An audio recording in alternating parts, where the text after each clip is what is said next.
All right, can y'all see my screen? Yes. All right, cool, cool. All right, so we'll go ahead and get started. All right, so get that down here. All right, so just quick little history of forex if you're not familiar with it.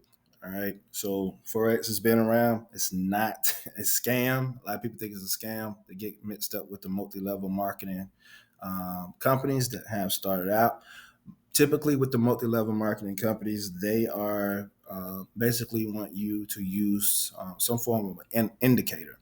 And tonight I will show you what an indicator, what they look like, and basically, how it is something that a lot of people are attracted to.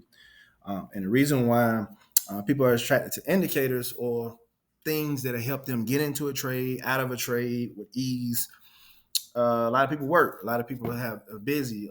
Sometimes trading can seem very, very complex, and people feel like they won't be able to trade properly without indicators or some type of bot, that can just do all the trading for you.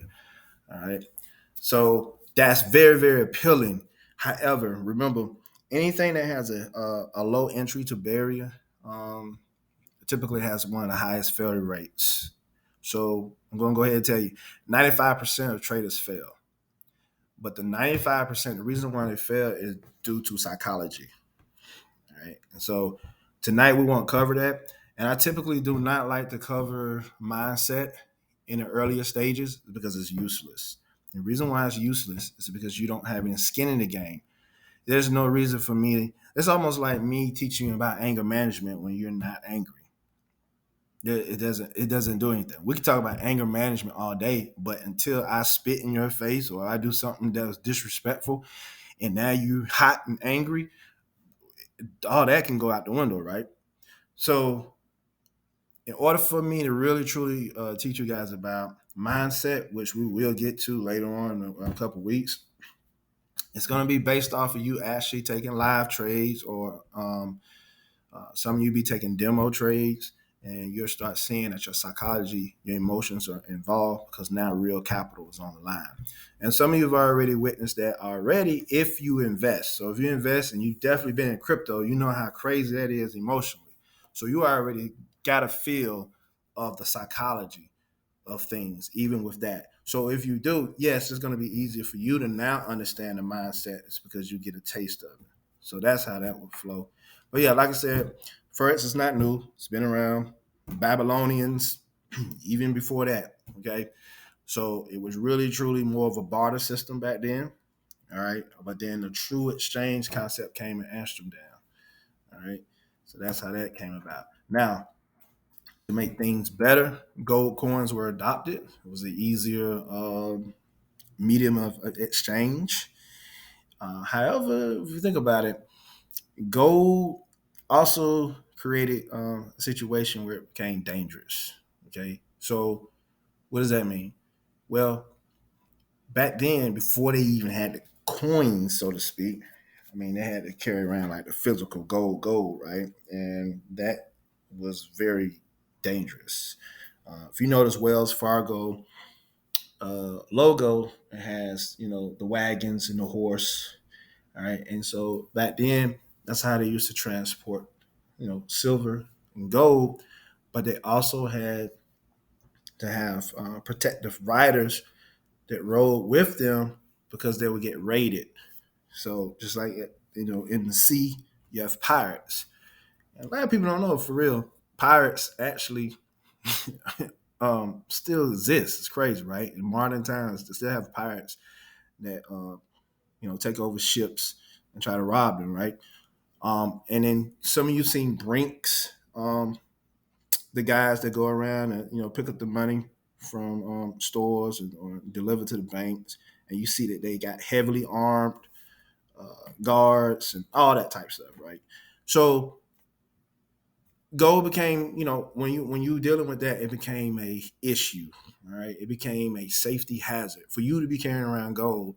So that's how money was created. Money became where you can hold your gold with a goldsmith, someone who will protect your money, and all you had to do is just trade the certificate of deposit, which became my dollars today. All right. So that was the formation of how money came about. And I'll send a video out later on where you can understand how money and debt actually, you know, makes the world go around and how it was created. Now, Forex stands for foreign exchange. Anytime you guys have ever traveled across seas, you had to convert your money over. It is the biggest market in the world. Crypto, stocks, whatever, has nothing on Forex. All right. So Forex does around $6.6 trillion per day. That is huge. Yet it does that much. However, we also aren't participating in that. You have to ask yourself why. All right. Something that huge and all the liquidity, meaning that it's easy for you to get in and out of a trade. All right. Now, some of you are very familiar with crypto, and some of you seen some of the extreme highs of crypto, extreme lows. All right. We look at the price, we're like, oh wow, it went 1,000%. Well, here's the bad news. The good news, that's good. And a small person can get their order filled, meaning that you can make your profit and you can get out. The problem is for a large person, that's not true because they run into liquidity. So we remember we saw SHIB run up. Question is, why didn't she stay up, or why do most crypto don't stay up?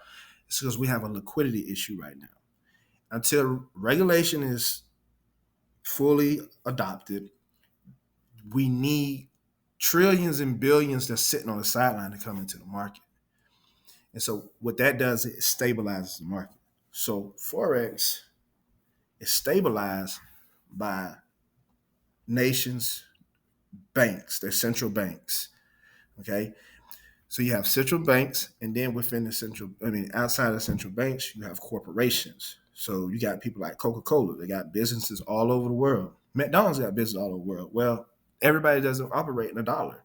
So if you're in Brazil or Mexico, you got the peso. Well, you're doing your money in peso, and when you want to convert it over, you have to convert it back over to the U.S. dollar. So of course, we have these exchange rates, and so in forex we can make money off the exchange rates and the differences of the currencies, right? So with the 6.6 trillion, all right, we're talking about an entire market around 2.4 quadrillion dollars. That is ridiculous. It takes the stock market 240 days to make what forex does in one day. Let me repeat that. It takes the stock market, the stock market does between 20, 22 to 30 billion. Because of inflation, we may be a little higher now, but that's normally the range. I've seen it can get up to like 30 billion. I'm sorry, 50 billion in a day in transaction volume. That's still pretty good, but it has nothing on this. So 240 days to take. So what forex does in a whole entire year, it can take uh, the stock market about 14 years. That is ridiculous. That's how large it is. I want you to understand that so you can get that uh, in your mind.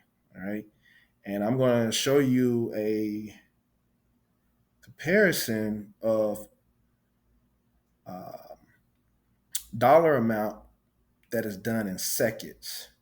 All right, and this exercise is done to get you guys to understand how large millions of seconds is to billions of seconds. So a million seconds, 1 million seconds is 12 days. 1 billion seconds is 31 years. Let me repeat that. A million seconds is 12 days if it just runs consecutively, right?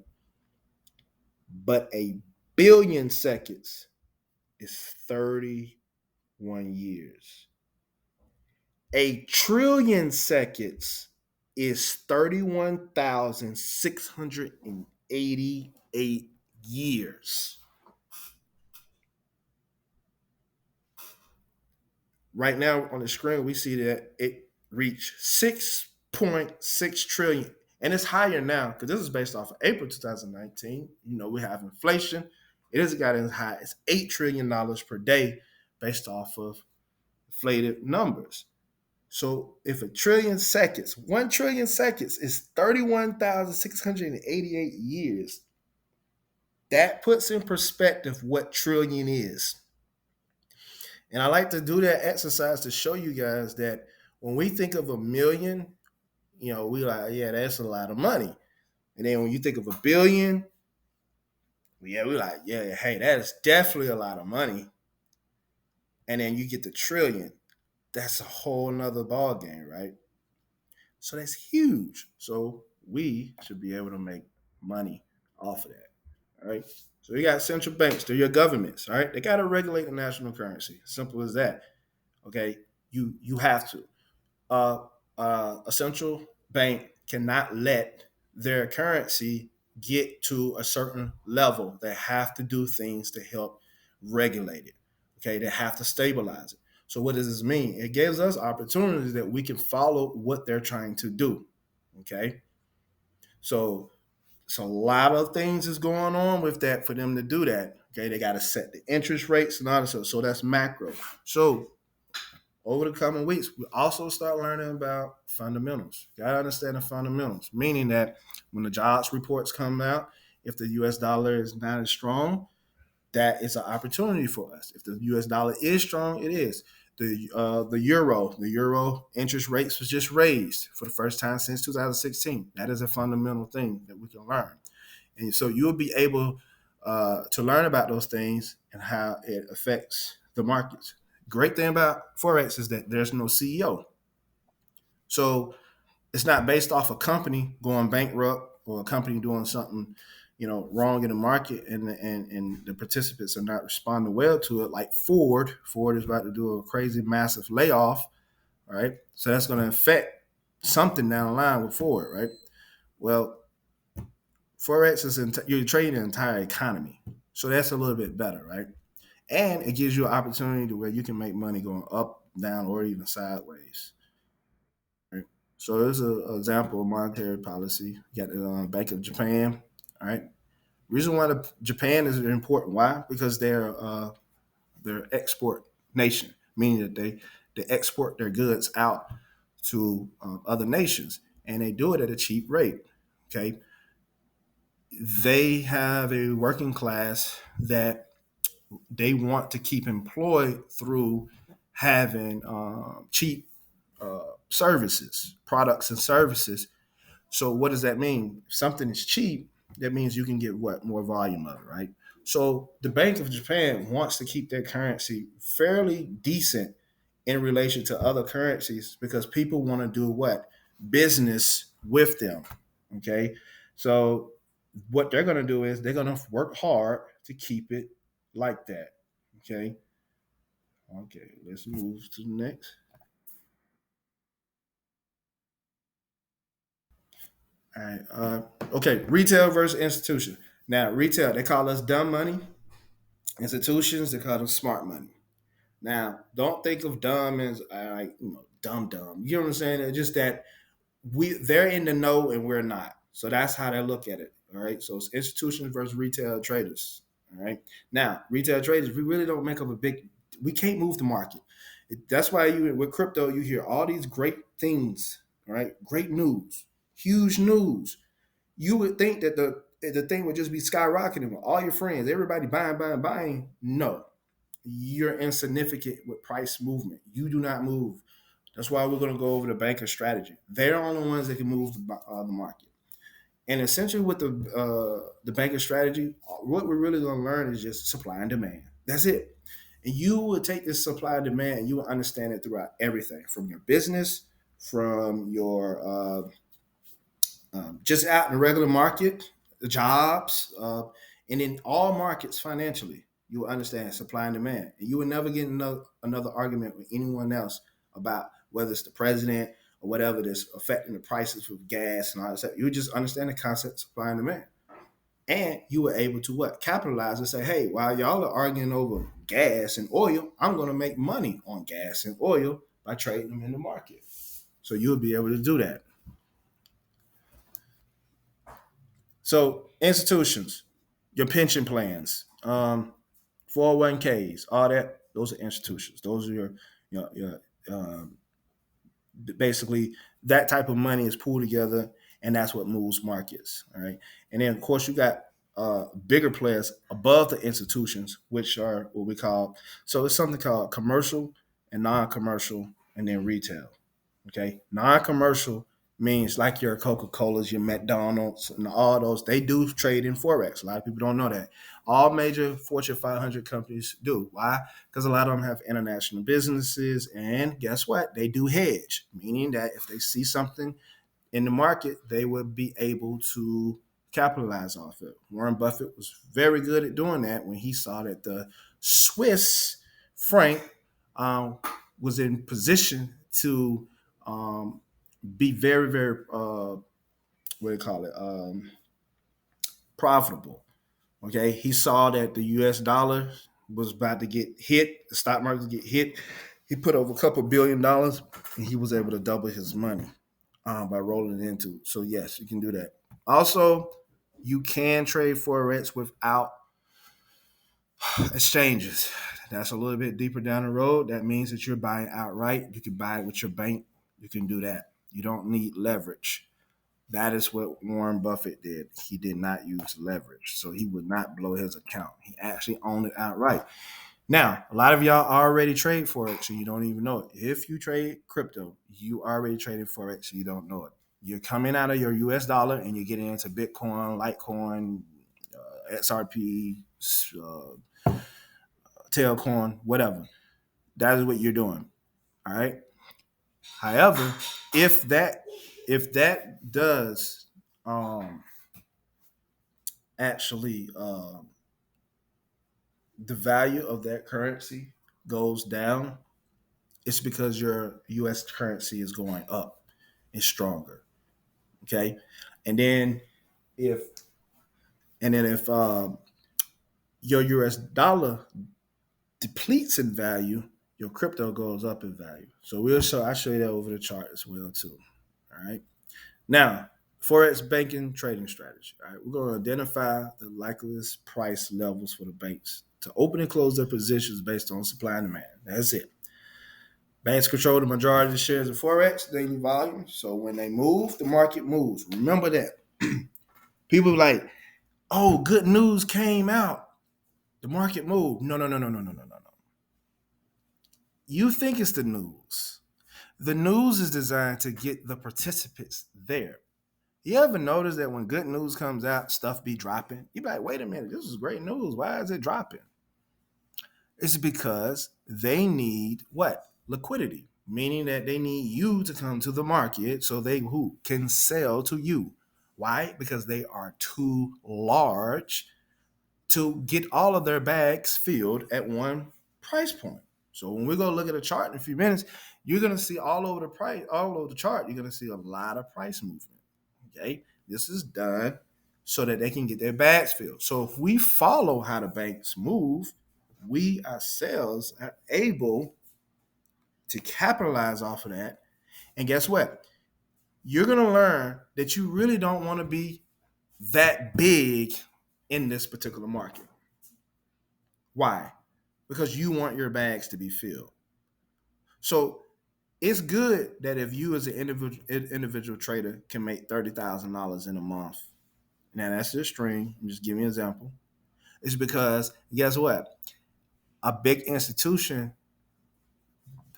they may have $300 million worth of an asset that is in profit, but they only can sell off maybe 20 million of that. So guess what? They have to put it in chunks and take profit all over the board. But we already went over this. Over 90% of traders fail in forex and stocks. 90% of big banks succeed. So we're going to get on the bank side and we're going to get a 90%. Okay. Now, 3 levels that we're going to focus on. We're going to focus on accumulation, manipulation, and distribution. That's it. Accumulation, manipulation, and distribution. Now, going through this, it's going to be something called supply and demand, the zones. All right. Last class, a lot of people got a little confused on that, so I'm going to break that down a little better on this class. Okay. So, this is what we're going to see on the charts when we get there. All right. Remember this: if you want to buy a currency, somebody in the market has to want to buy it. Okay. This is a zero sum game. In order for there to be a winner, there must be a loser. In order for there to be a loser, must be a winner. It is what it is. Okay. I want you also to remember this. If you look on this and you see supply zone, you have to ask yourself, what makes price leave that particular zone at the top? The imbalance. Meaning that there are too many what? If there are too many orders to be sold, too many sellers, all right, and there's not enough buyers coming in the market to push the price up. All right. Also, when price moves sideways, which we call accumulation, it means that buyers and sellers agree on a price. They agree. So that's like me and you agree that this is a fair price. So you see the willing and dealing, all right? See the willing and dealing, we agree to it. However, remember, in order for something to move out of a zone, it has to be an imbalance. And on this chart right here, you see that what? There was an imbalance of too many sell orders. And then when we get to the demand zone, what do you have? You have an imbalance of what? There more buying came in than selling. So therefore, you heard the concept: the bulls versus the bears. Okay, so supply zone means, hey, the bears are in control.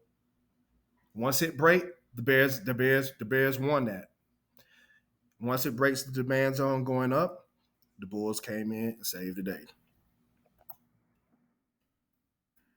Now, the banks enter the market by accumulating either a long position that they will later sell at a higher price, or a short position that they will later buy back at a lower price. All right. So this is the first step: is accumulation.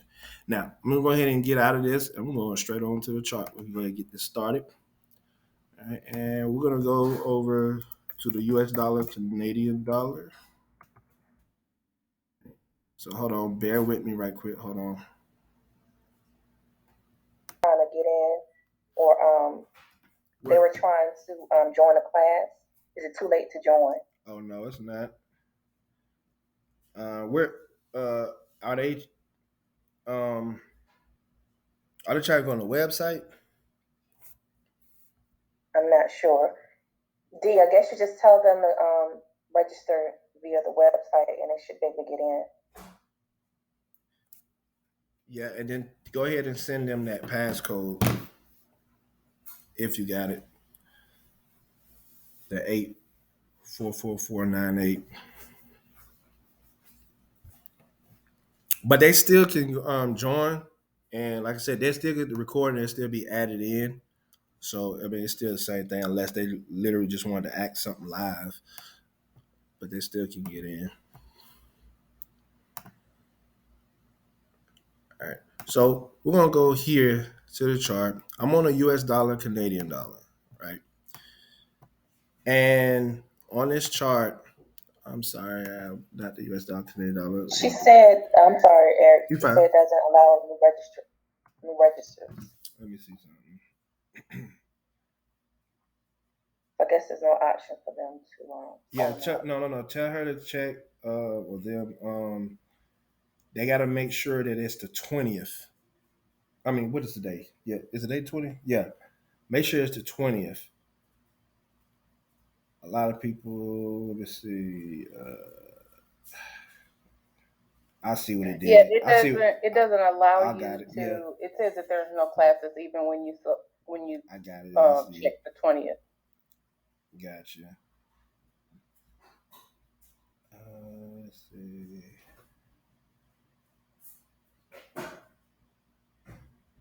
Do you know the person? Yeah. Yeah, just tell we'll work out the payment.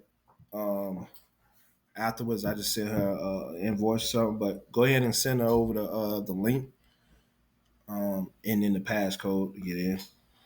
Okay. Yeah, do that. I think the system on the site once the session started at 7, it's not taking any more registers. How many registrants?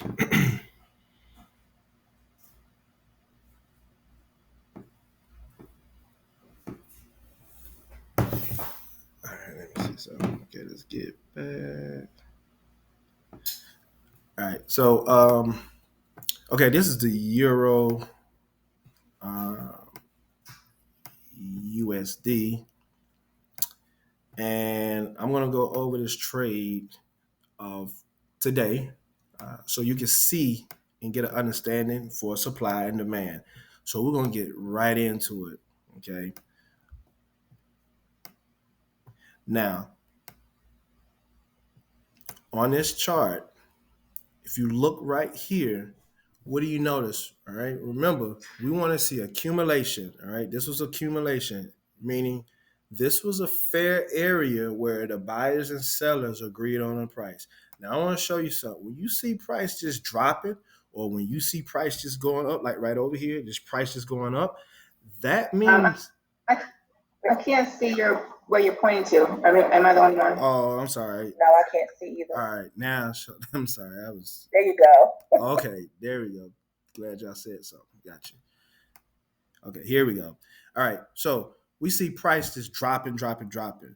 What does that mean? That means that there is no agreement, meaning that no one came into the market to dominate or to create what we call stability.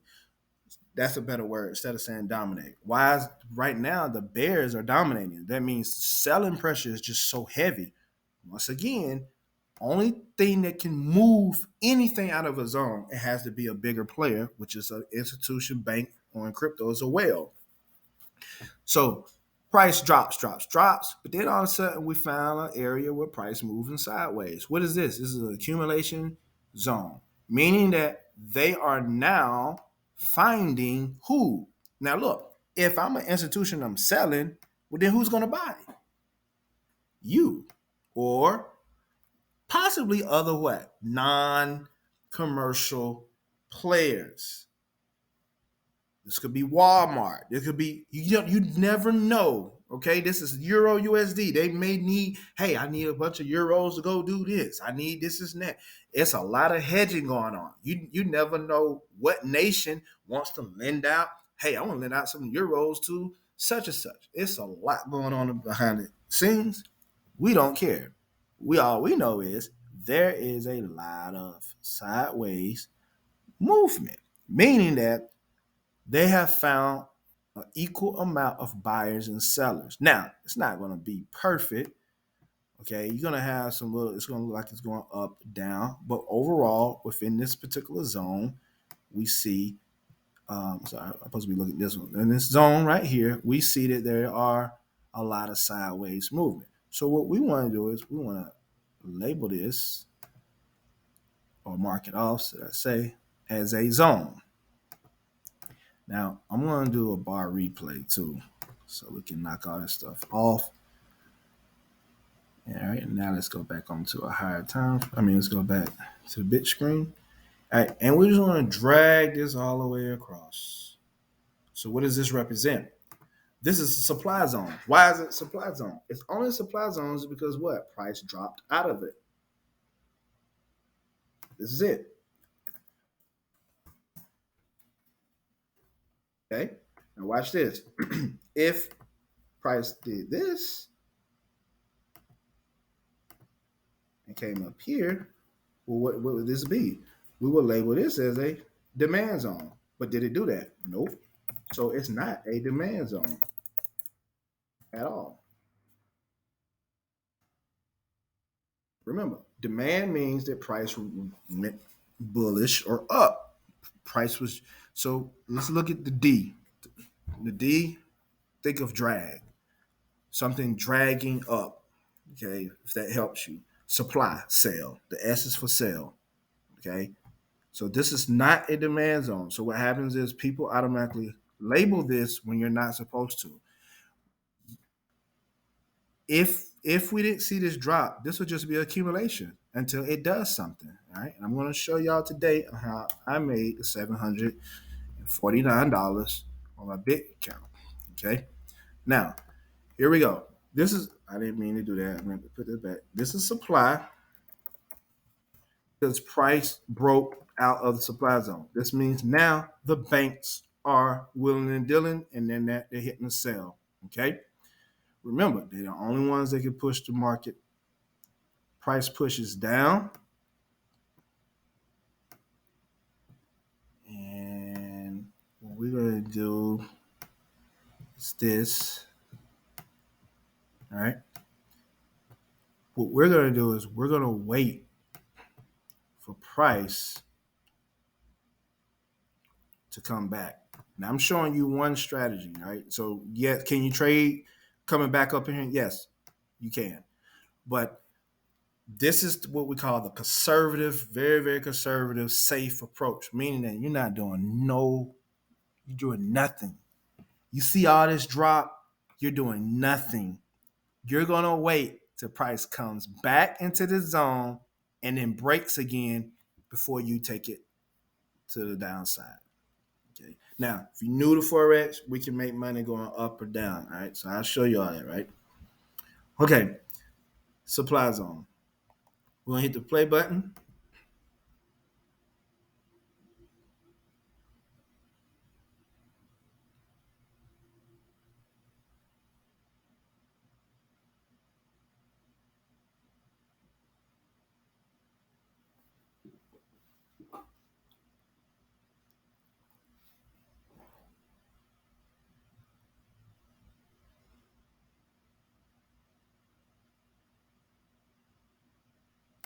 Oh,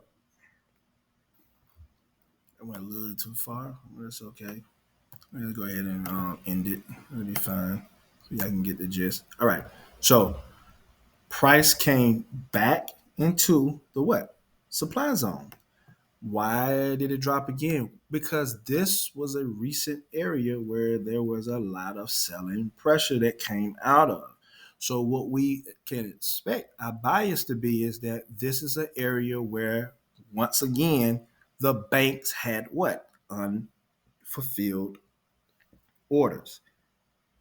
You remember when I gave the analogy of you got hundreds of millions of dollars worth of selling, but you only could get 20? Well, guess what? You may have another, 80? You get another 80 million just sitting there that didn't get bought. So what do? You come back and you will and deal. All right. You're just coming off. Okay. You're coming off of these orders. All right. That were unfulfilled.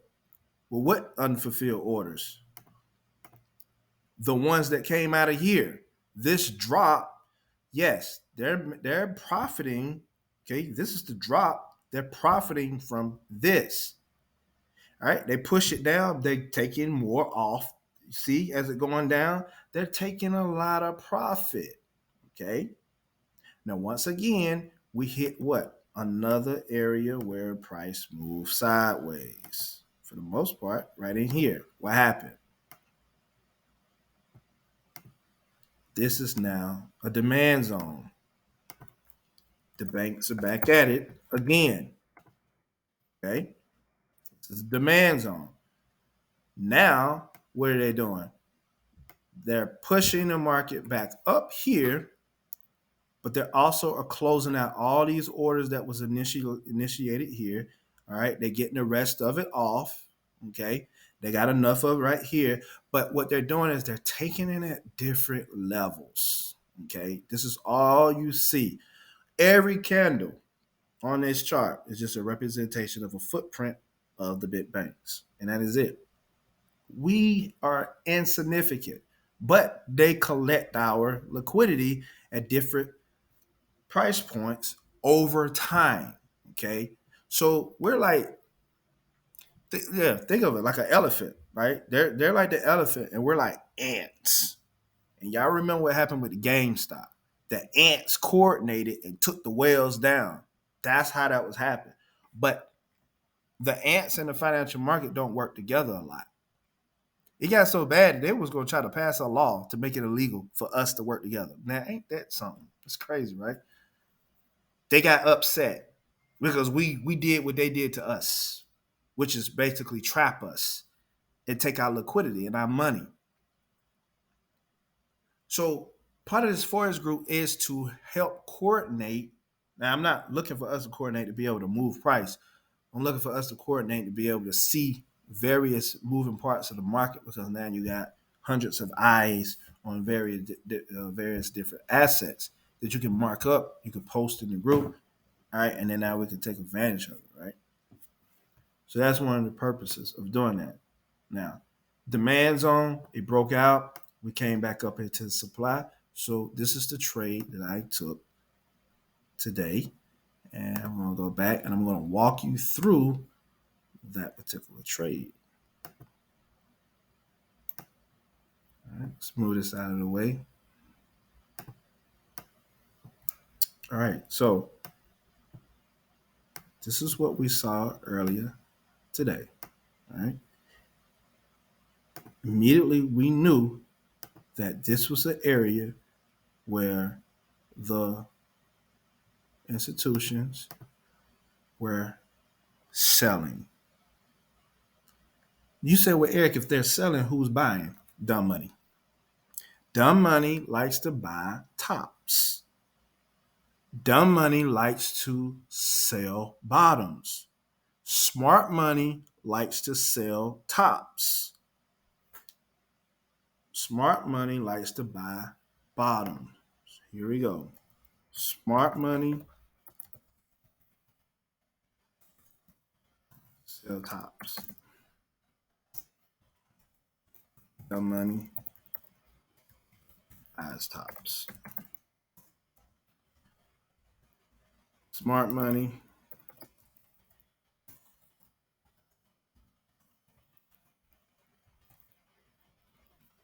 buys bottoms. Dumb money, sells.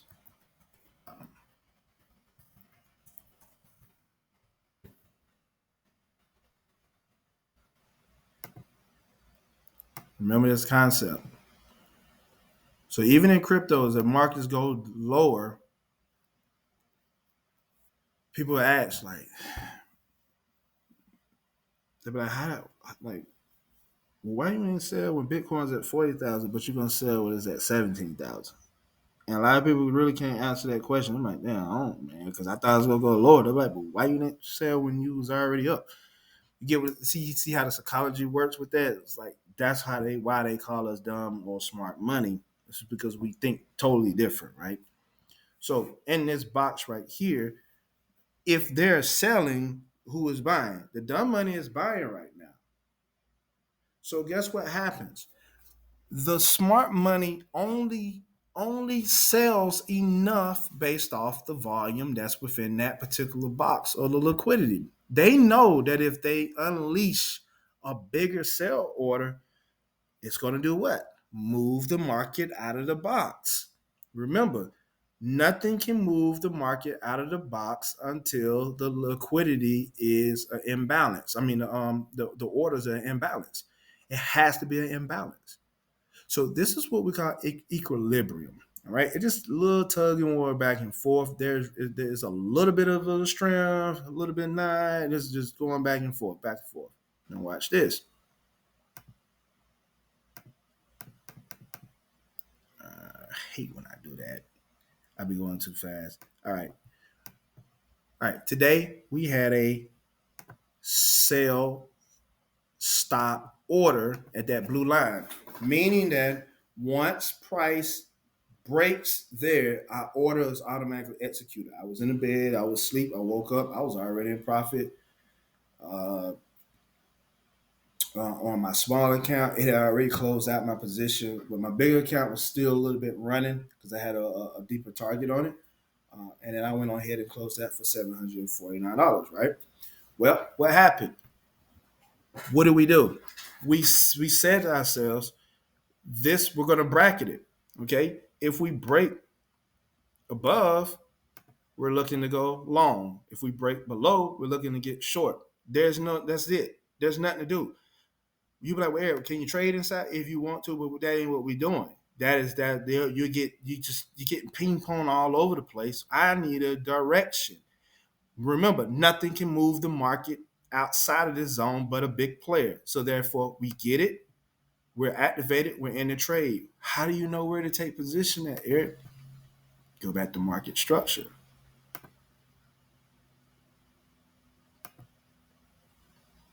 This is an area where price at one point had what? Resistance. It broke down and then it burst out of here. So if it burst out of this zone,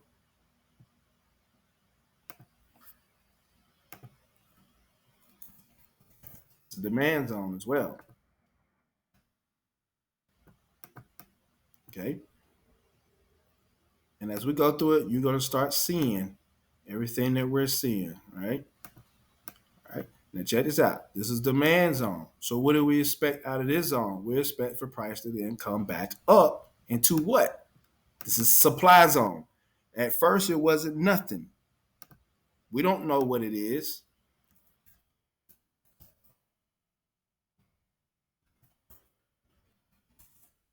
It's a when I say we don't know what it is, yes, we know that when we look left, way back over here, because we really were supposed to stretch this out. See how it's over there? So this is all over here. Yeah, you see that? Yes, we had this listed as a supply zone. So that is our bias. Our bias is that we're looking. We don't just get in here and just start selling because it hasn't really given us anything yet. We have to be careful. Why? Because prices come in here and they can just go on up to the upside, and then you have sell order, and now you just got basically messed all up, right? So we want to be patient and let price do what it needs to do and violate key levels. Now, price broke. We're in the demand. What are we expecting out of this demand? Price to rise up. Why? Why do we expect price to rise here? Because last time price was in here, that's what it did. It broke out of it. So this is equals to a demand zone. You going outside? Is it raining? Mute everybody. All right. So let's play.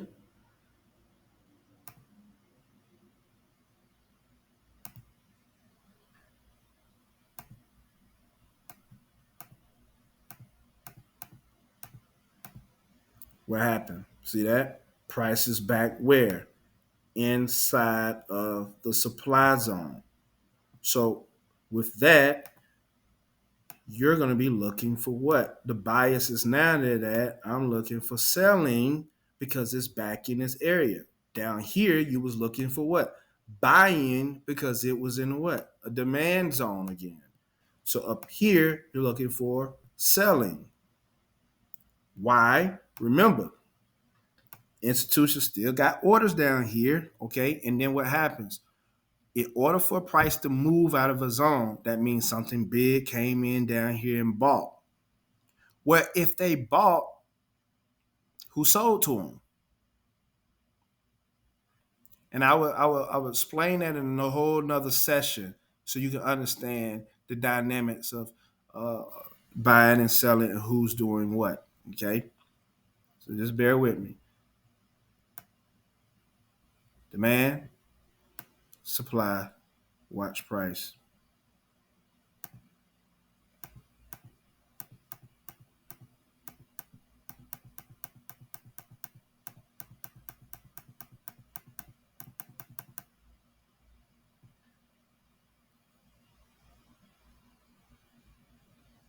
All right, now we're in real time.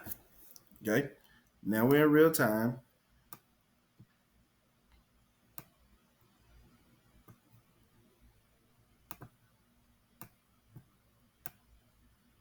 Okay, so we're gonna clear all this off so we can make this look real good.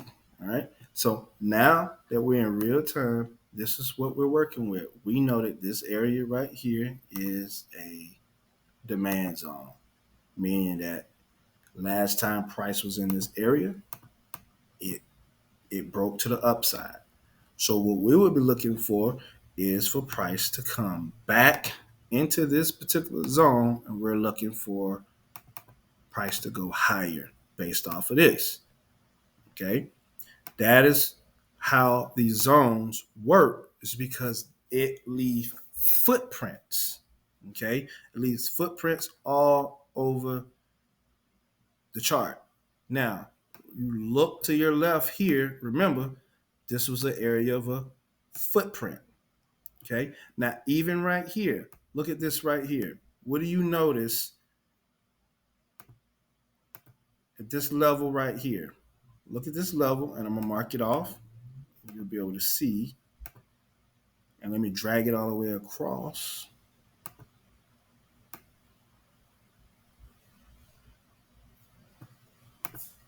What do you notice? Let me move this out of the way.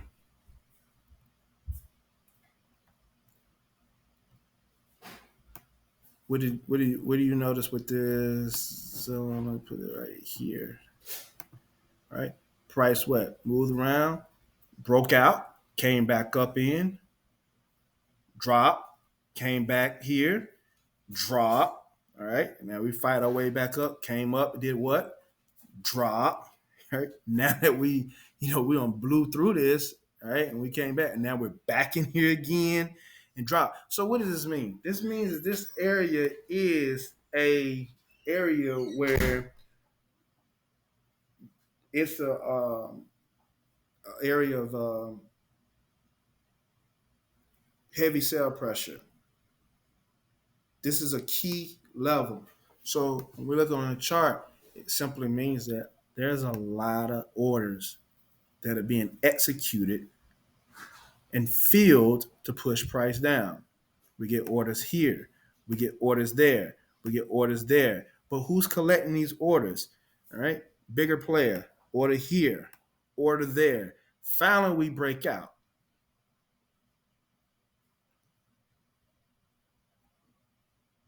Back in the zone, dip out a little bit, break it a little bit. Now we're back in it. So what could this represent? This could represent that we're still in a supply zone. Eric, quick question. Mm-hmm. So the last time it broke out of that zone, you see those red candles? Which one? Where you want to go? Can you take over my screen? I don't know. If you get annotated. You see where it broke out at the bottom? It broke out to the downside. Yeah, right there. Mm-hmm. I would have gotten into a trade. We were short or long? Short. On this breakout? Yeah. Yeah. I get what you said, and you would have tried to take it down here? Mm-hmm. So watch this.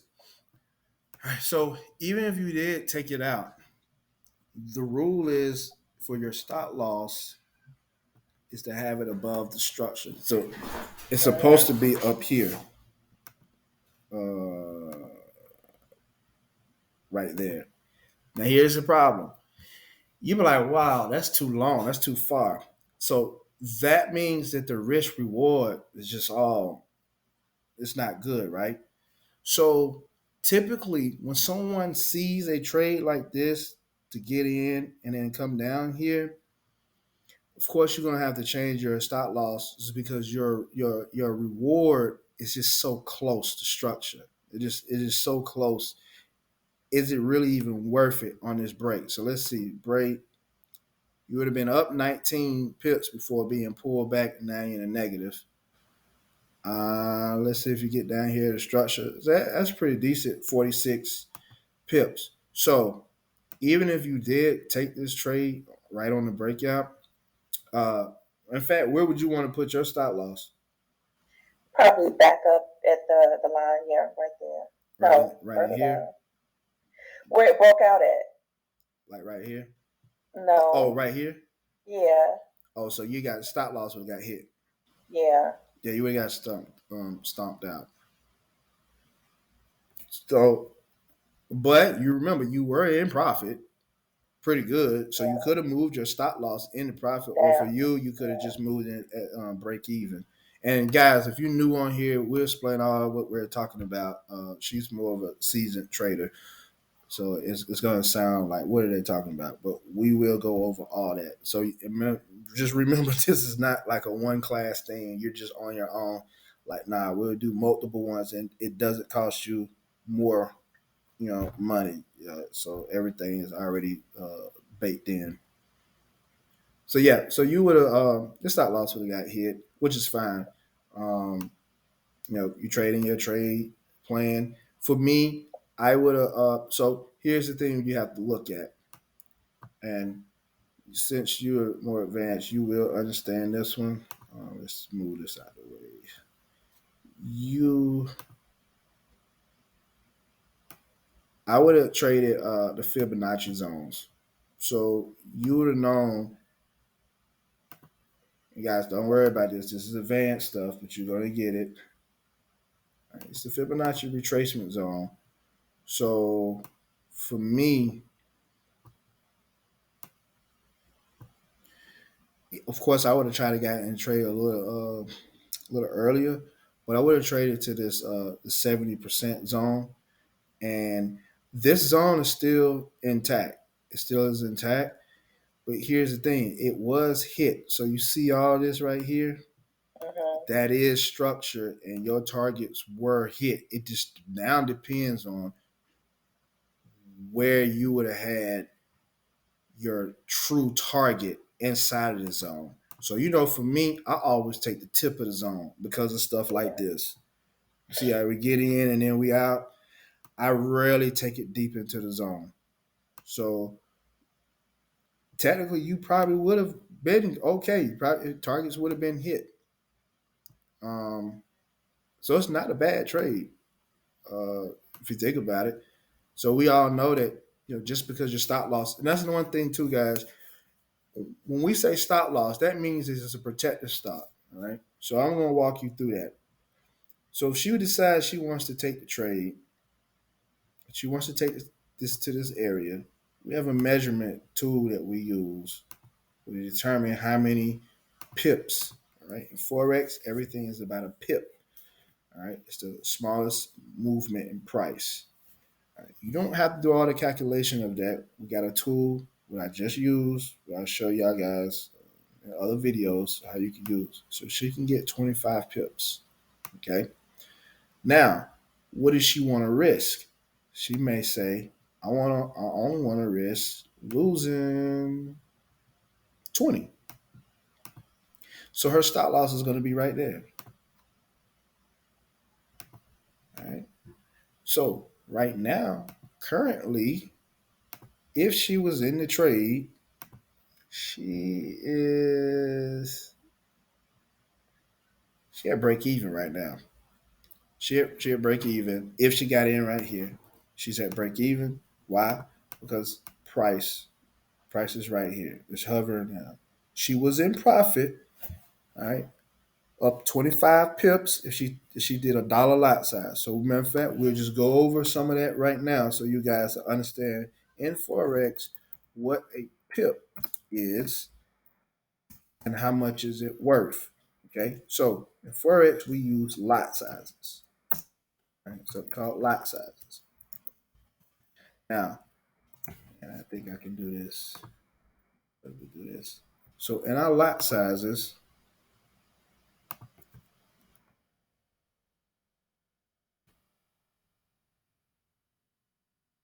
right, this is a lot size chart.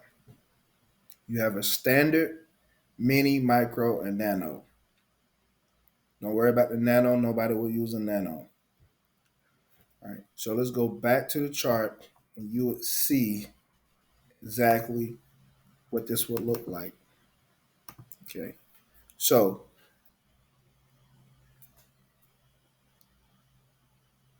when we take a trade, we determine how much we want to. I want to put in a good terminology for you guys so you can understand. Imagine you borrowing money. So in Forex, we use leverage. Okay, so most in the United States you can only do 50 to 1, meaning that for every $1 that you have, you can control up to 50 as leverage. So what does that look like? So if you put $100 in, start your trading, the most you can do is 50 times that. So that, what is that? 5,000.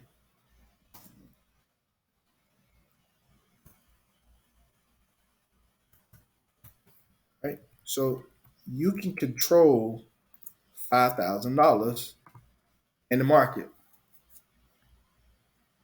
Now, with that being said, now you have to determine your lot sizes. All right. So with your lot sizes, that means is that you can choose how much you want to make every time your asset moves into your direction. But when you set that, that's how much you can also lose. Now you remember you can only win or lose if you close the trade in a win or in a profit or in a loss. But your valuation can move up and down. So let's say she want to do 10 cent. All right, that's the lowest you can start with. So this is what 10 cent looks like in Forex. And I do not have to go through all of them because you're going to quickly see how it looks. Matter of fact, I'm gonna ask somebody, what is 0.3 based off this chronological order right now going? This 10 cent, 20, what is it going to be now at 0.03? 30 cent. There you go. And what's the standard lot size? Okay, so standard. All right, let me do this so you can go ahead and do it. 40 cent. We'll do one more, 0.05. That's a good question. Oh, here we go. I'm sorry. 0.05 equals 50 cent. All right. So he asked what a standard lot size. All right. Standard equals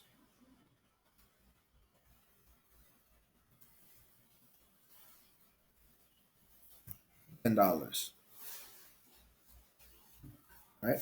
Now, watch this.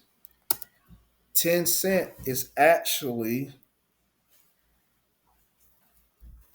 you're actually trading $1,000. That is what the trade is. So I like to tell people is think of Forex as a loan. Think of the leverage as a loan. You're like, well, who gonna give me a loan? The market makers.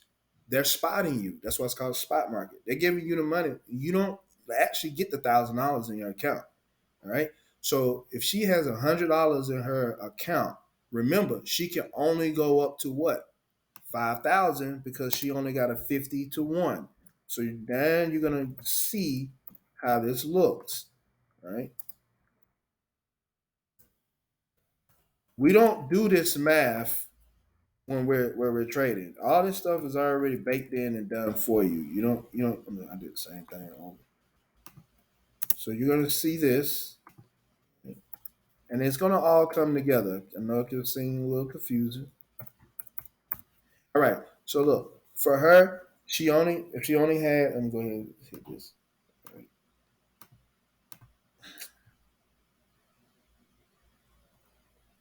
Here we go. All right. So she has a $500. I mean, she got $100, and she only can do 50 to 1 leverage. So that means that the max she can take on a trade is 50 cent, a 50 cent lot size. So her $100 is literally trading $5,000 worth of money in the market. Okay. So that means that every time it moves a pip, she makes 50 cent. Okay, so guess what? She took the trade here. She used 50 cent. It went 25 pips. Let's say she takes profit. Y'all know the math on that. So basically, she made $12.50. So you may say, well, that ain't nothing, but $12.50 on $100 account, you just made 12.5% gain. And this is a 15-minute chart. So that means that every candle on this chart is 15 minutes long. So she got in right here, 1, 2, 3, 4. So basically 60 minutes. In an hour, she made $12.50. That is very good. Now, he asked, what is the standard?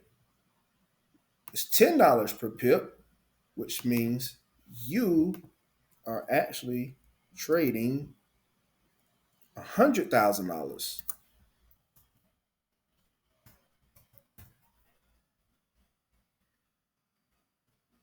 So, in order for you to trade $100,000 using a 50-to-1, your account size needs to be roughly around, I think around like $2,000.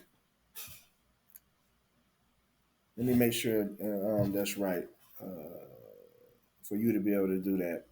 And we got other accounts that allow you to, yeah. So $2,000, all right? In order for you to take a standard lot size, all right? So imagine if Jason had a $2,000 account and he took a standard lot size, he just made $250. Because I'm sorry, yeah, 250. Because 25 times 10 is $250. So every pip that it moves, he makes $10. Now he has to be careful though, because what if price comes up and hits a stop loss? Let's say he has a 14 pip stop loss. That means that he is willing to lose $140.70 to make $258. That's a decent risk reward ratio. But this is what get people in trouble. They would risk. This is what their risk reward look like. They put their stop loss way up here. So you mean tell me you're willing to lose $580 to make $250? It's crazy that sound. A lot of people, majority of forex traders do that. That's how you blow your account. That doesn't make any sense. But what does make sense is this: if he wants to lose 580, which is be crazy for a $2,000 account for the first thing. But watch this.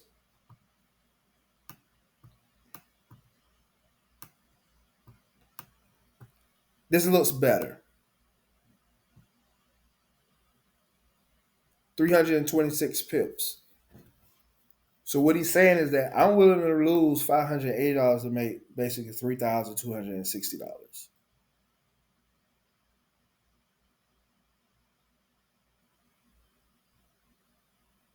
Let me know if y'all get that concept.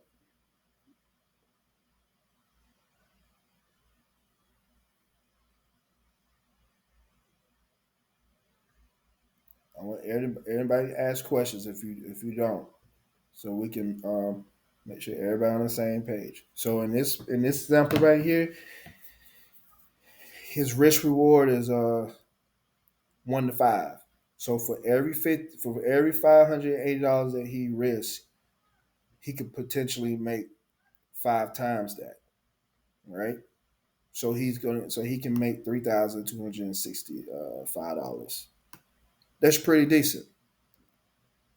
So when we trade forex, we use probabilities, and we always want to approach as if we're going to lose 100%. Why? It's because then it puts your risk reward in proportion. So he may say, that's a little too steep for me. I'm not going to take a standard lot size then. So for me, I like to play around with the $3, between the $2 and $3 lot size. All right. So what does that look like? 0.2 equals, let's do 0.1. 0.1 equals what? $1, which really equals 10,000. So every time I take a dollar lot size, I'm actually trading $10,000. When I do a 0.2, You already know how it goes. Just follow the simple coordination. What? 20,000. If you want to do a point, 2.5. You're then doing what? This is $2.50 per pip. This is what? 2,000, $25,000 that you're controlling. And it goes all the way up to what? A standard. Can you go above a standard? Yeah. So they call everything standard at that point. So if you do if you do 3 standards, that means is what? 10 times 10 times 3, you're doing $30 per pip,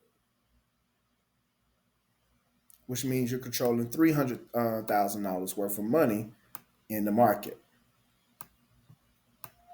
But once again, we will go over all that in detail and increments.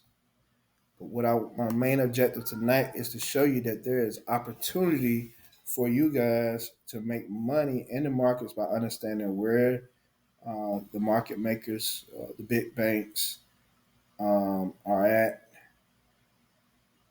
and how they're trading and what they're doing. Eric, will there be a time where you kind of walk through how you set up your trading view? I've been playing with it, and it always looks different than yours. Yeah, I got a video to help set up. So you see how I got my chart down here. I mean, this is my tool. You'll be able to have that. So you have all these tools on there. So there is a video to show you how to set those up. And then I also show you later if you want to have a black screen, how you can do that as well too. So like you see, I got a color thing right here. So if I want to do this, is watch this. So I want to go light. So some people like the bright, but sometimes I'm trading late at night. If I'm in a bed, so I'm disturbing wife. So I just choose black, but you can change it. So I'll teach you how to do all those things like that.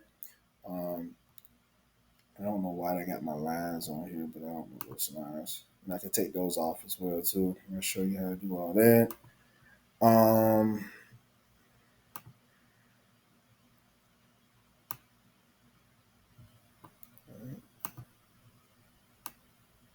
All right, thumbs off. All right, so see, it's just pitch dark. I like that. So yeah, I'll be able to show you. And if you need to, for me to work with you one on one, like to show you, if you need to share your screen or something, I can get y'all set up as well for that. Let's go look at. So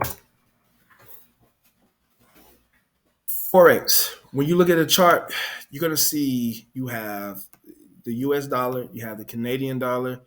All right, if the currency pair is on your left, and you got what we call the base and the quote.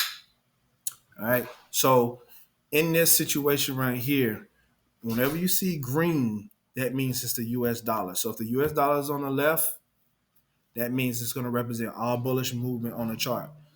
If the currency pair on the right, it's going to represent all the red candles on the chart. So when you look at this, someone thinks that, oh my God, like this is dropping, this is terrible, this is bad. No, this is not. This means that the Canadian dollar is bullish. It's just that it's reverse.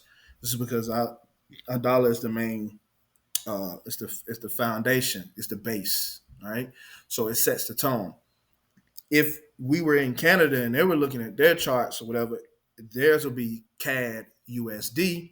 So on that chart, it'll look like it's going up. Okay. So in Forex, don't think of something as bad because it's going down. It's just that means that the currency is stronger. So it's no different than what? BTC USD. What does this mean? It means that on the left is the what? The base pair is the Bitcoin. So everything on the chart is going, if it's going up, is bullish, and coming down is bearish. But is it bearish in a way that we think of is bad? No, it just means that the US dollar is strong. Why? Because people what? Taking profits. People what? Taking profits. People what? Taking profits. Well, what are they getting their profits in? US dollar. Taking profits.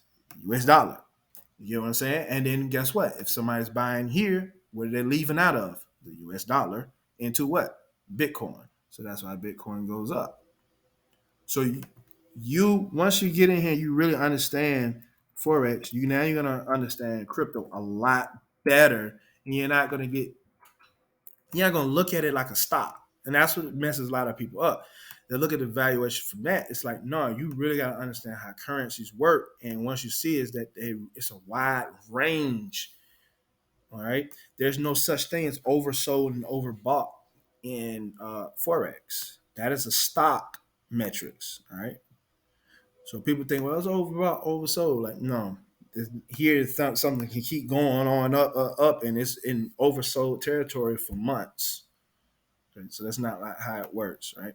So we will be using various time frames. So for me, I like to pay attention to the 4 hour, and then from the 4 hour, we go down and we look at different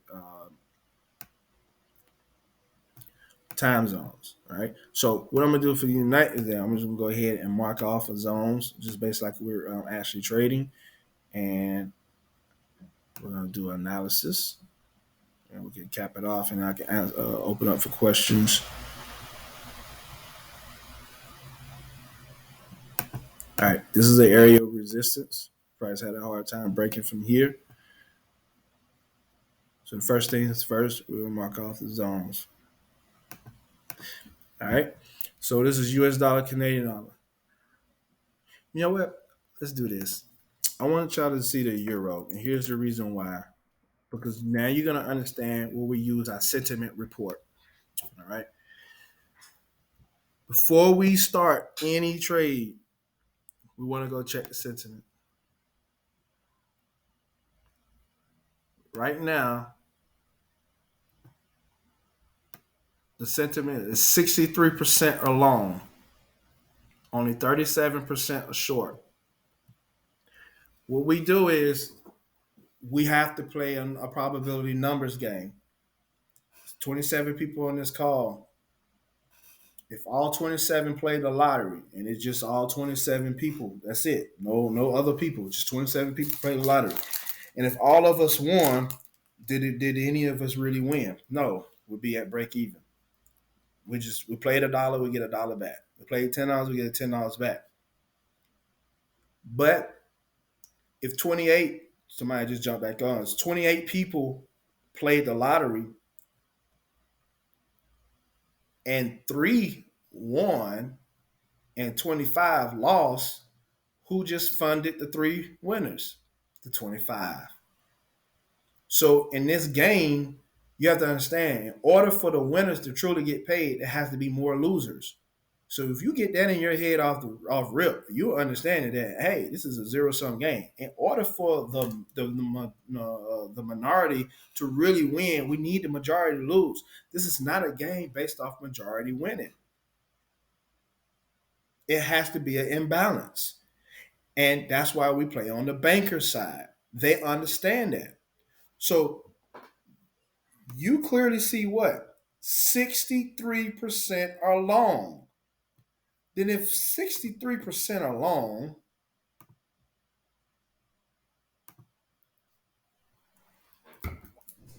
then why do we drop today?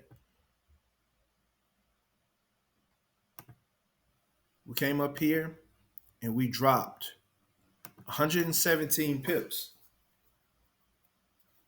Somebody took a standard, you just made $1,170, $76 to be exact.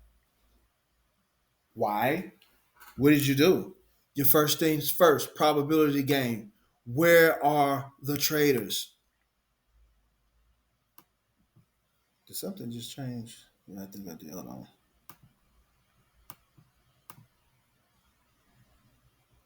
I don't know what I just did, but I just messed. All right, but here's euro right here. All right. What changed? All right. Why? What's going on? 63%. You should already be like, my bias is to what? To be a contrarian and look and see what the banks are doing. So guess what? If 63% are buying, the question is, who is selling? The banks are selling to the 63% that arrived. So if the banks are selling to the 63%, remember, the banks are the only ones that can still move it out. So guess what, guys? If 63% are long, why did they move the market higher? Because this 63% is not the bank. This is retail. So retail provides what? Liquidity for who? The banks. But they got to do it in increments. So where's the increment? This range. This whole range is the increments. Remember, retail do what? Buy at the top.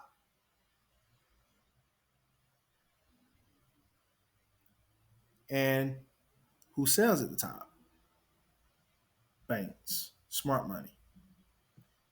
So they sold to them, and then they hit a massive sell button, and it pushed what? Market down. And then they hit a strong buy button to come back in to do what? To sell back to who? Oh, I'm right now. I know it's coming back. I'm gonna buy some more. It's gonna go on up. And then look what happens. Price pulls back against it. So in this, go ahead. I had a question. So like when you're just looking at the supply and demand zone, are you ignoring like patterns? Because it kind of looks like that big long candle, and then that box would be like a bull flag, but then it just drops down. So we do take in consideration that is a flag, but here's the thing: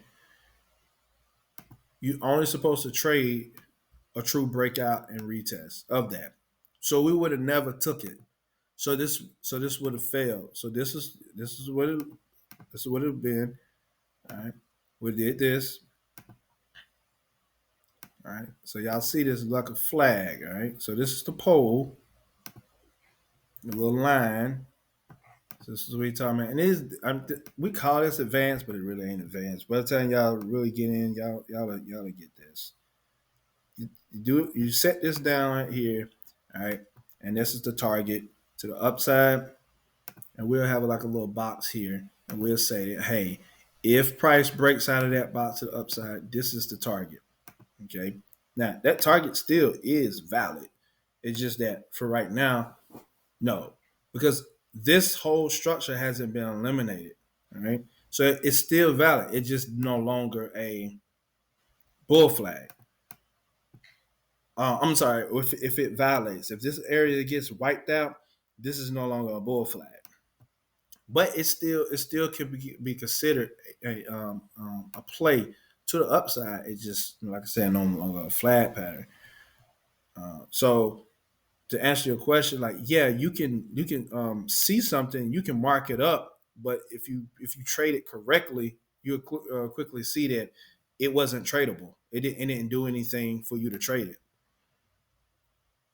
And that's what happens with people. They automatically assume, oh, it's a flat pattern. Let me go ahead and go long. And then this is what happens. They get destroyed. No, let it play out. So how would this play out? You would let somebody would come in and say, hey, I want to see what price break and close above here. Maybe even get a retest and then go up. It did none of that. So it tried to fake it out right here. But remember, it didn't close above. So also, I will give you guys rules. All right, you have rules. You will have a email to you. You have a systematic approach, meaning that number one, look for this. So it's a PDF guide that'll be sent to you guys as well too. And like I said, I will be doing additional Zooms where you can get on and we can go through and we can walk through, and I'll be doing some live trading so you can see how I look at the markets and approach it. All right, so that's that. So yeah, so like I said, 63% were long. They got crushed. All right. Now what's happening is this short order, the net short, you're gonna start seeing some changes.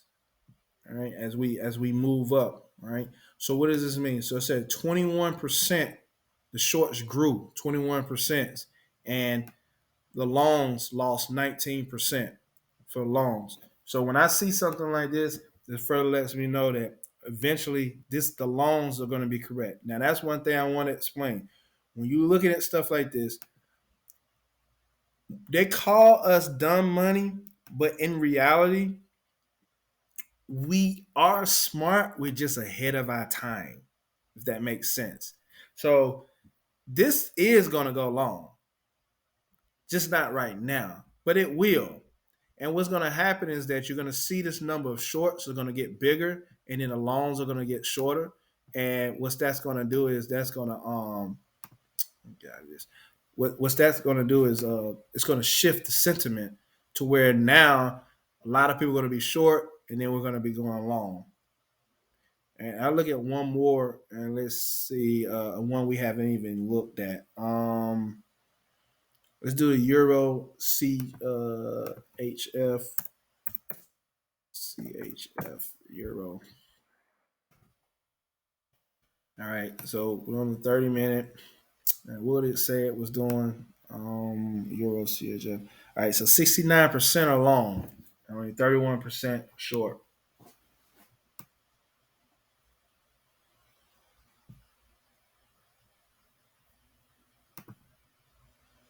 All right, see from the day it went down, it dropped 70. It dropped 68% because of that. Now, if you look at this pattern, it looks similar to what we just saw. All right, so look, we can go over here. We see that this was an area where price broke out. We can drag it all the way across. Now, price is not going to always stay perfect within a zone, but for the most part, we had a touch. We had a touch and a break, but it broke back down. We had a touch and a break. So these are what we call false breakouts. It's trying to break out its zone, but this whole area is holding as a supply zone. All right, price is having a hard time breaking out of this particular zone. All right. What was this? Look at this zone right here. You look on your chart, you have what? That's a demand zone. So guess what? What is price doing when it get in the zone? About to trying to break out. In fact, this looked like a decent trade to take to back up here to market structure if I was trading this one tonight. It's giving everything that we're looking for. It's about to break out of zone. But the pip count's not all that great, but that's a possibility. Now, some of you guys, you're gonna choose a time frame or a what we call a session. All right, so in Forex we got sessions. All right, so Forex sessions times. So it's 4. You got the Asian. Let's see. Here we go.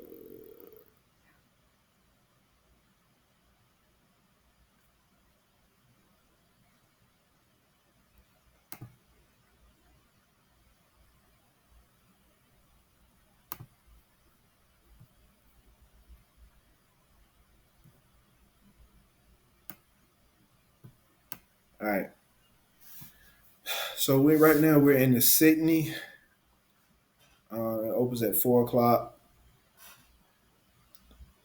No.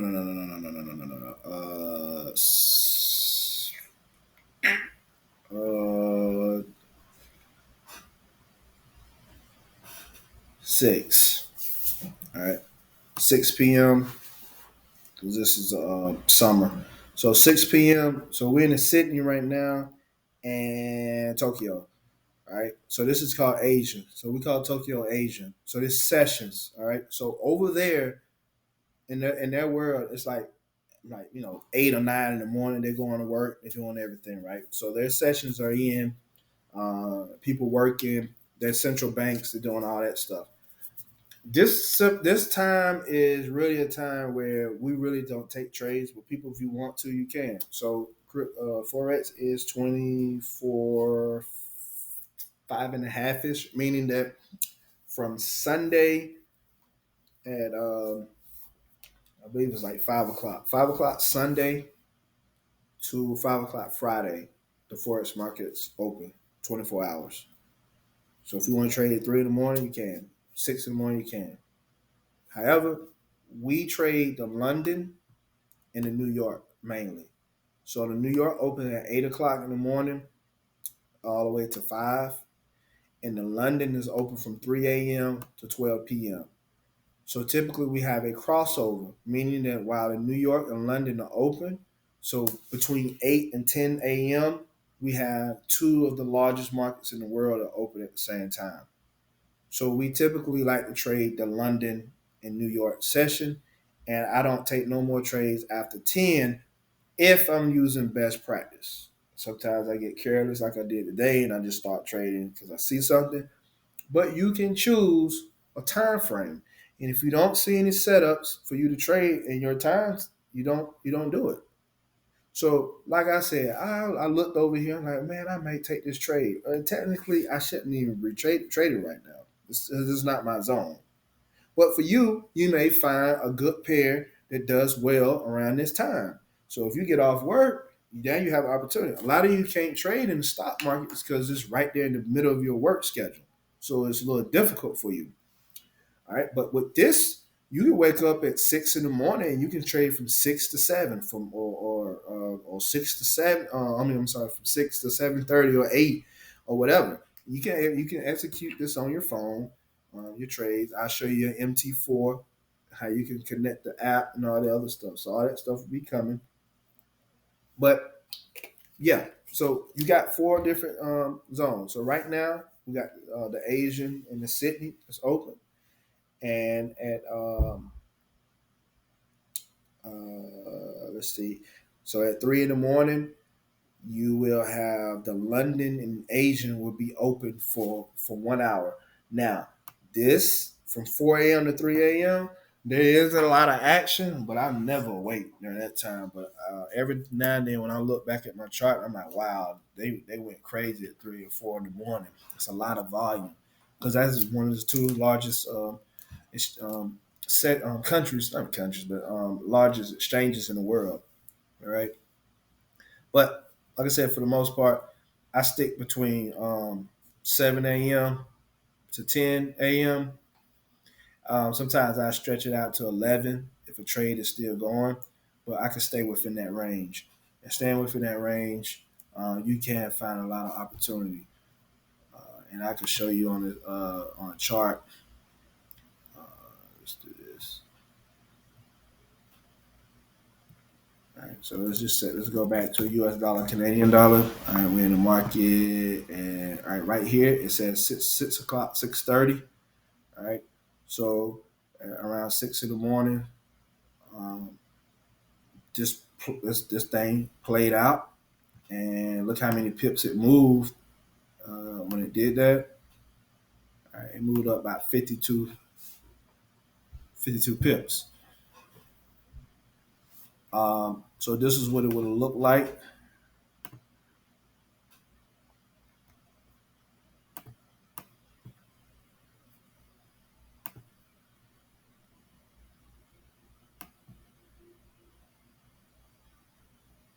Let's do this.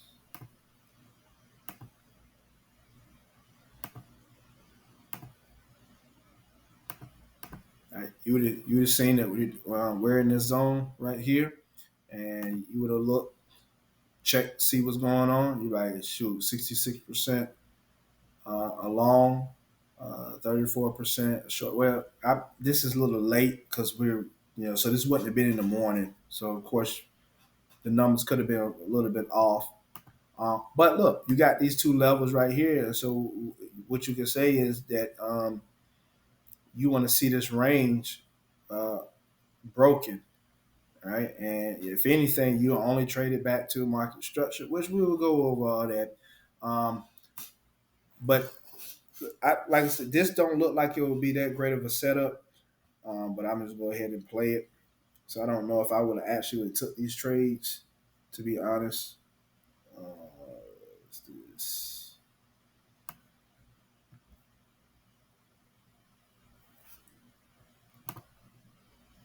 All right. Why did I say right here? Because this is market structure. So what is structure? A cluster of candles. That's basically it. A cluster of candles. You would have had this. Let's go ahead and let's do this all over again so you can see it clearly without the candles. Bam. All right. Soon as this level is violated, you will be looking to go long, and you'll only trade it to this top level. Why? Because this is the last time price what dropped out of this zone. So this is a what supply zone. So you see how easy it is. You just go back and just look. Like, okay, that was supply. Now, what you don't want to do is to start having a whole bunch of zones in your chart. You're going to get too muddled up. This is a significant area. All right. Why? Because we got 1, 2, 3, 4, 5, 6, 7, 8, 9. We got 10 candles in here. That's pretty good. Eric, how far left do you go back to look for like supply zones? If I see something like this, I just stick with it.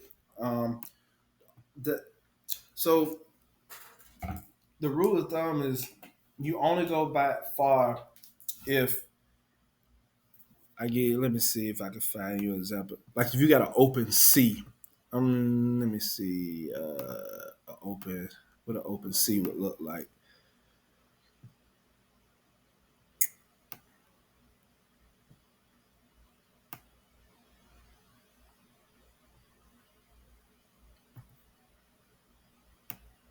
All right, this is good right here. All right, so I'm glad you asked that. So you see this open C, that's a huge gap.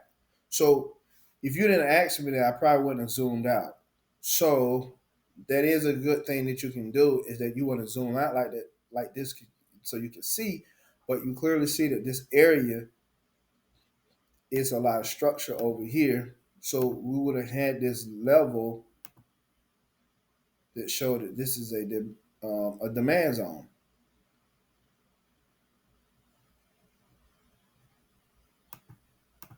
And you see what happened?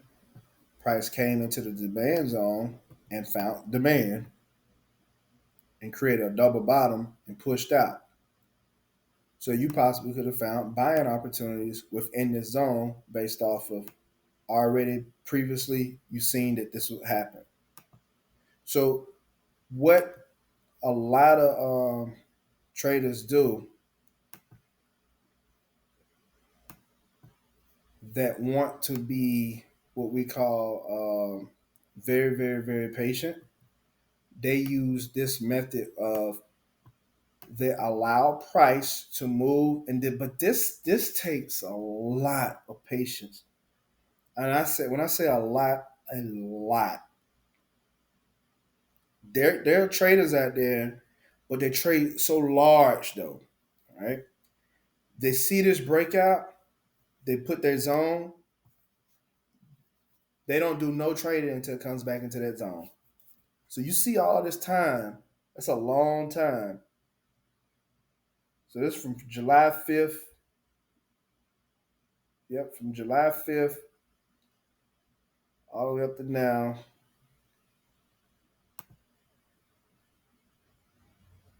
Let's see how long it took for them to get there.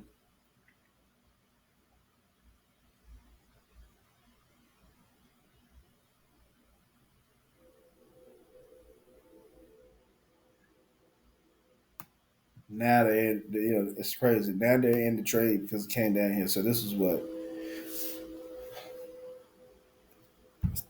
15 days. They waited 15 days just to get into the trade because they waited. I don't trade like that, but you got some people who do. That's just too much for me.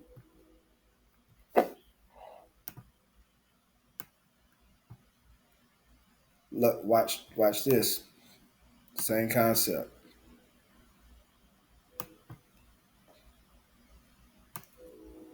What is the trader looking for?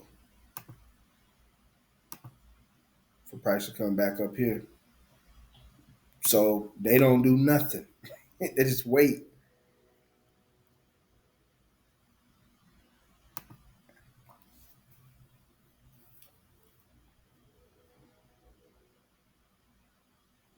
Why they wait?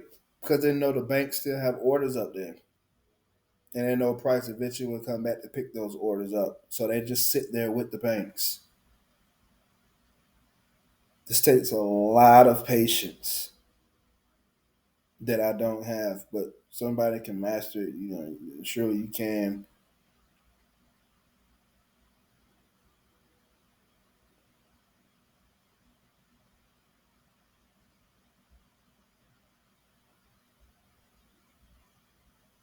They're in the trade.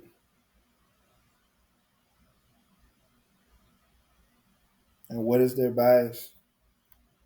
Bias is that you got, this is an area where price last time, it broke to the downside. So they're looking for selling pressures all in this area.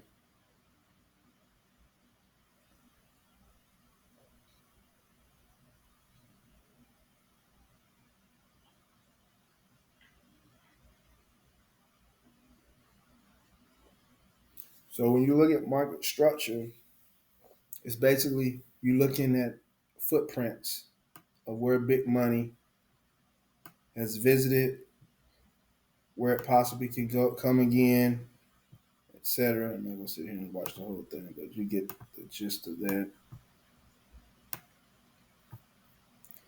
And it's various time frames, like I said, with trade. So for me, I like to trade on the 15 minute, and I also like to trade on the 3 minute.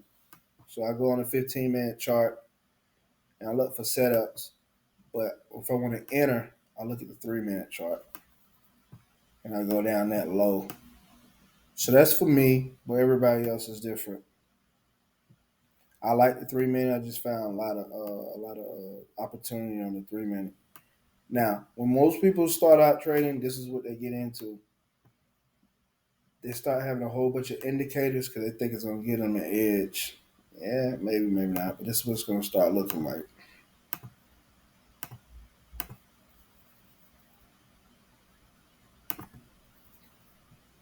This is how people's charts be looking, and you be like, "What in the world is all this? Like, this is stupid. This is crazy." Right? You see all this craziness, right? Uh, uh,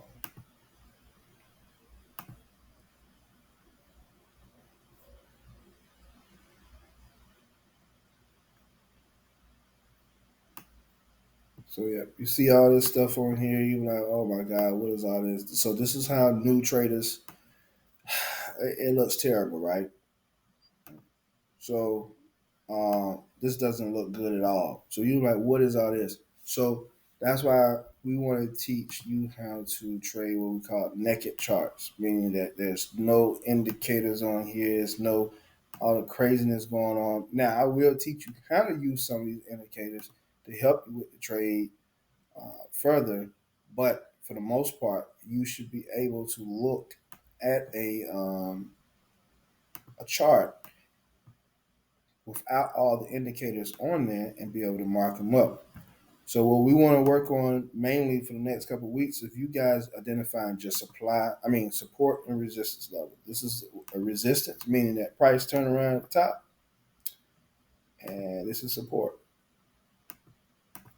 That's it. And guess what? By you being patient, you can look for what we call setups based off of what price breaking out of one of these directions of the zone. You want to see it in real? You want to see if you're going back in time? Let's look right here. Same situation. Watch this.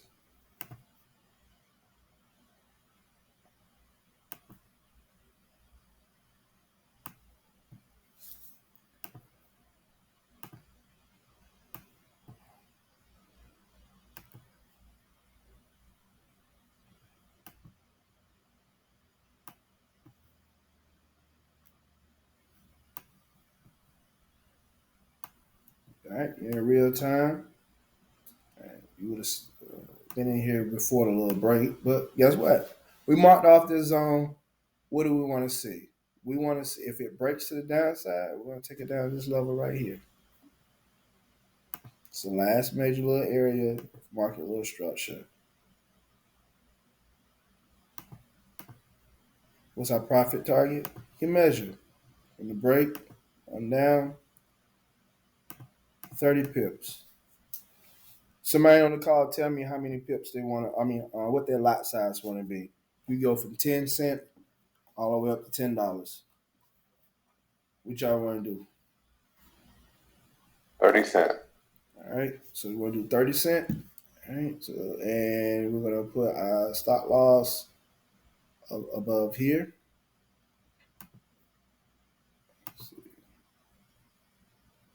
So it's basically you're almost doing a 1-for-1 basically. Let's just do 30. So basically,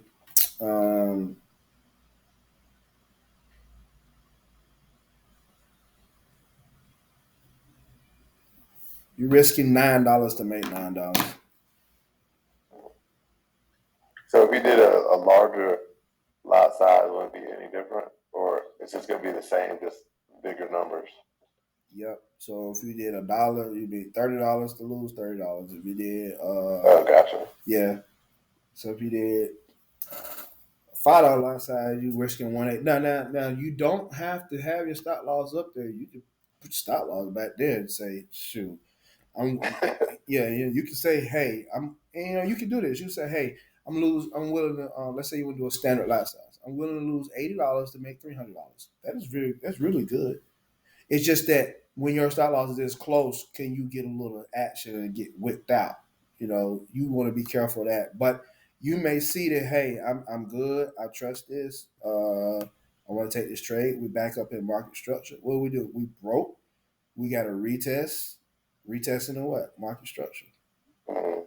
And watch this. That we play. Targets hit. All right. So guess what? When you're in profit, what can do? You can move it in. All right. So now it's risk free, and you can move your stop loss into profit, and you can let your trade run. So now it's a risk free trade. Do that. But what did we do? We looked at structure. That's it. That's all we did. Now I'm gonna show y'all guys how y'all can do some other stuff, which is using the fibs. All right. So you use the fibs. We're gonna be able to do things like this. So a lot of times I use fibs for my targets. All right. I can measure. I can measure things.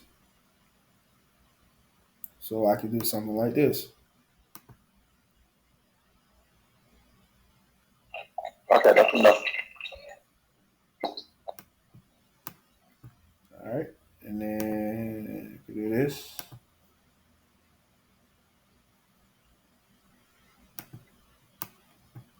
And I can do this.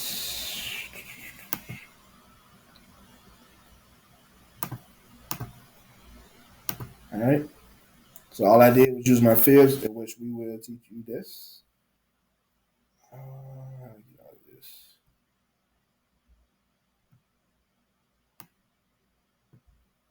Where's my delete button?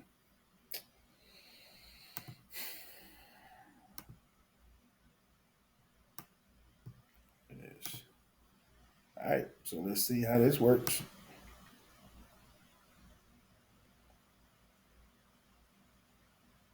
Targets hit.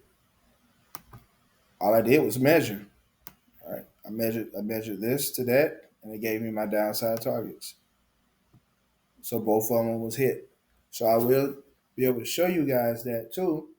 All right, and a lot of times we want that to line up with what market structure. So I would have looked left, and I was like, oh, hey, I don't see anything over here, but because we're on a 3 minute, but you know, your levels can hit. Now, this is what Fibonacci extension tools can help you do. If you look over here left, you don't really see nothing. Of course, we keep going if we're going to a higher time frame and might see something, but it was like an open sea. There's nothing over here. So how would you get a target down there? Well, there you go. The Fibonacci extension tool can give you targets to where there is no other area you can look for to get targets. Now we could have just did it here, but we got deeper down here. All right. I want y'all to be able to understand is that I'm gonna end it with this. I'm gonna show you oil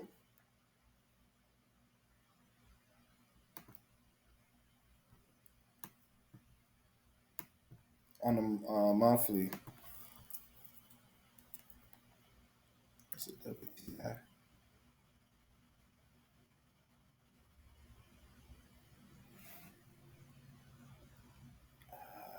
Let's see.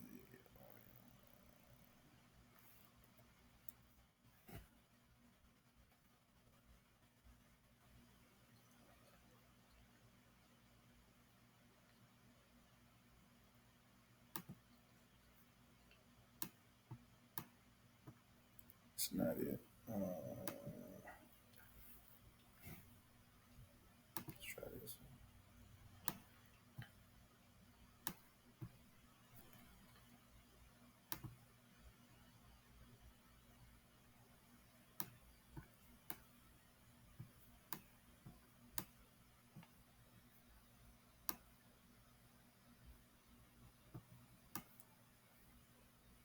This is weekly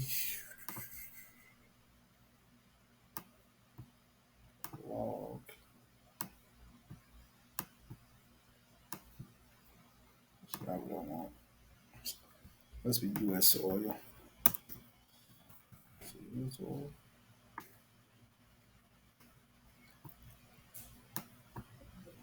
All right, here we go. This one for what is this?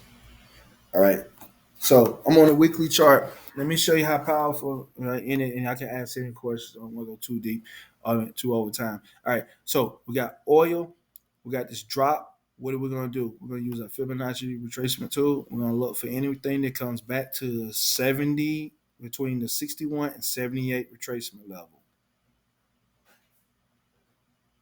Between the 61 and 70 level, and 78, I meant. All right, what do you notice? All right, let's do bar replay. All right, this is what we're gonna do.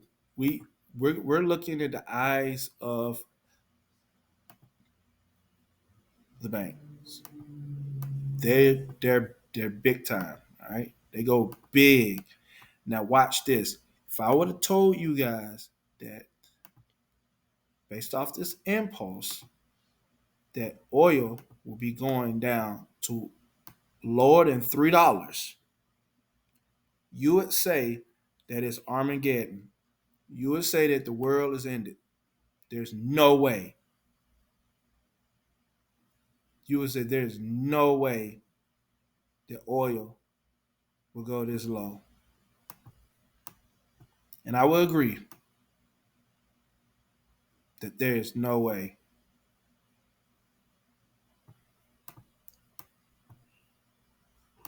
Look how accurate targets can be. They operate on a bigger time frame. What you're looking at is 2008, guys. This is 2008. All right? Remember, we had a catastrophic drop in 2008. All right? Counting me was bad. Right? We had our levels. Right? We're good. We could take out contracts for years, or big banks take out contracts for years, and they already knew it didn't matter what was going to cause it. They already knew based off of this impulse we were going to go lower. They just had an excuse. This is the power of technical analysis, right? We marry this with market structure, we have a high probability win rate, right? My trading percentage wins is around 83%, 85 if I stay within my frame of work. Typically, I start taking L's is when I'm outside of my frame of work. What is outside of frame of work? Guessing or anticipating is a better word. So instead of me waiting for a price to do what? Break out of a zone, I might go ahead and get in the trade while it's in the zone, and then I get whipsawed or it breaks out the zone into the opposite direction than I thought it was going to go into. Well, that's not how I'm supposed to trade it, right?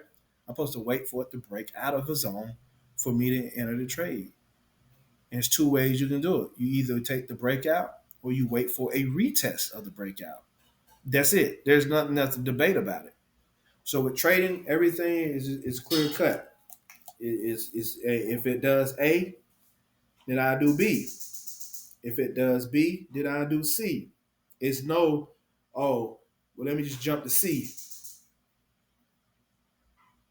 And then that's how you get your F. Mm-mm. So anticipation is my Achilles heel. And that's part of a greed. I want to try to get as many pills about like, hey, if I could just get in right here, man, I'll make a killing instead of just allowing it to do what it needs to do. Look at this chart, what it's doing. What are you noticing? Price is still coming down to key areas and doing what? Right? Look at this. This was an area of demand at one point.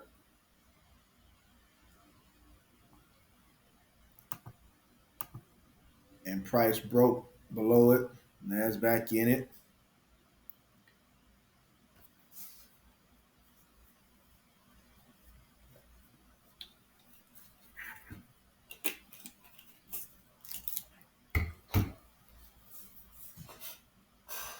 These are years too. See how we're moving? We in the year 2017.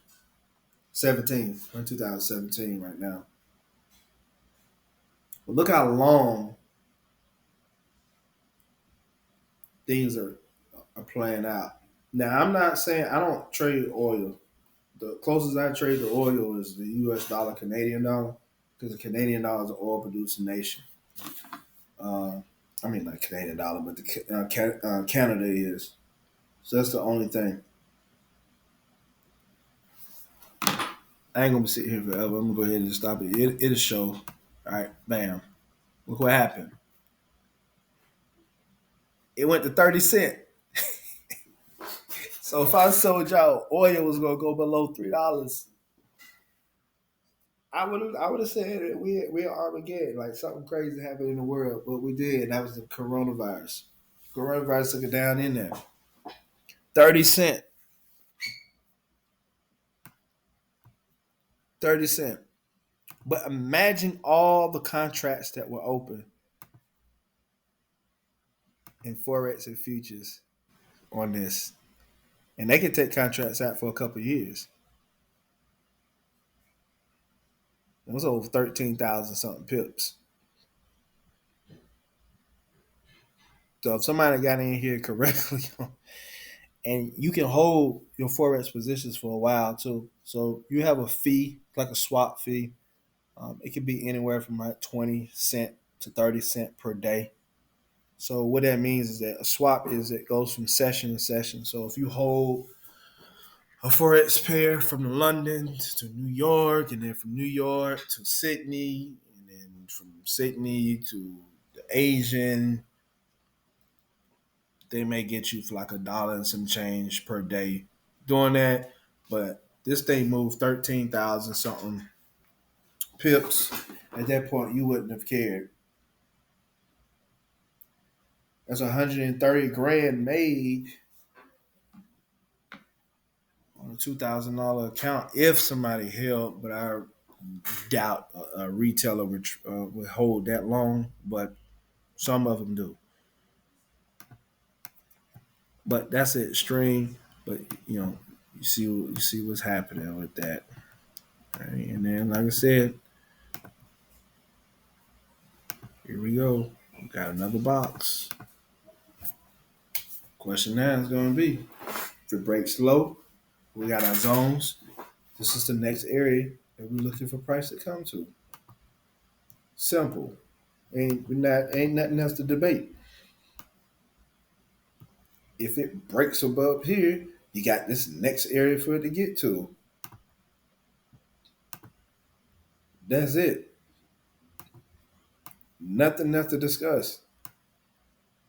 So, could somebody get in right now? Yeah, if that's their trading style or whatever they're doing. But this is based off the weekly. But yeah, this is what you're looking for. I'm looking for this area to be violated, and this is the zone I want to take it to.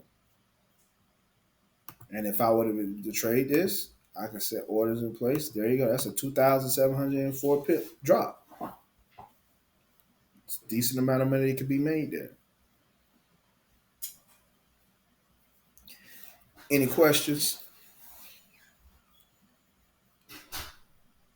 I'm going to go ahead and stop the video so it won't run too far.